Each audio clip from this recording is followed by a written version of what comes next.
Hi, I'm Carrie Hunt, NAFCU Senior Vice President of Government Affairs and General Counsel. I'm here with NAFCU's Director of Regulatory Affairs, Alicia Nealon, and also with NAFCU's Chief Economist, Curt Long. And today we are going to hit on some highlights from NAFCU's comment letter that we sent to the NCUA on risk-based capital. First and foremost, I want to thank all of you for sending in your comments to the NCUA and also to NAFCU. We had success during the first comment period in getting NCUA to change a number of things which has made their proposal better. We are still hopeful we can see some changes in their second round of rulemaking.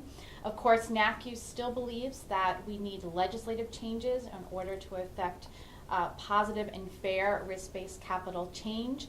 But certainly we want to make this rule as best as it possibly can be. And with that, I'm going to turn it over to Alicia to talk about some of our key points. Thanks so much, Carrie. As Carrie mentioned, NAFCU has officially filed our comments to NCUA's revised risk-based capital rule. From a regulatory perspective, we have major concerns with how NCUA is proposing to use a single 100 million asset threshold as a proxy for complexity rather than considering a credit union's entire portfolio of assets and liabilities. In addition, we have concerns with some of the risk-weighted assets, in particular investments in CUSOs, mortgage servicing assets, and paid-in corporate capital. NAFCU believes all those risk weights need to be lowered. Finally, we have further concerns with how NCUA is proposing to address individual capital requirements on the exam side. In the first proposal, NCUA promulgated an individual minimum capital requirement.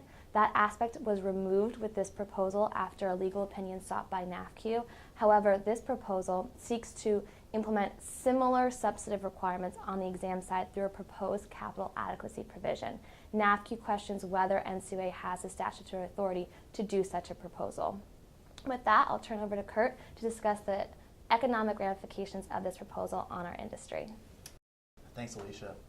So in the discussions of the impact of this rule, NCUA has tended to focus on the roughly 20 estimated credit unions who they believe would be downgraded today if that rule were in place. We think this drastically underestimates the impact of the rule. We surveyed our credit unions and they confirmed these, our belief. In our survey, roughly 60% of respondents said that they would be impacted today if this rule were in place through impacts on their operations. And that number increases to 90% if you look out farther into the future. So 90% of those respondents believe that they will be impacted at some point by this rule. We also looked backward with this rule to the financial crisis. And as you might imagine, there were far more credit unions who were downgraded throughout the crisis who would have been downgraded if this rule were in place at the time.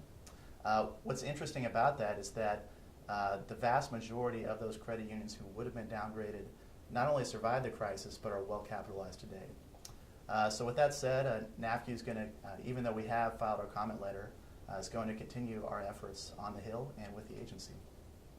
Thanks, Curt. Thanks, Alicia. Again, thank you all for sending your comments into NAFCU. We believe that the NCUA is taking a too restrictive approach to risk across many of its regulations, and we will continue to push back in that regard so that all of you can continue to do what you do best, and that is serve your members. Thank you for your membership. It's always a pleasure.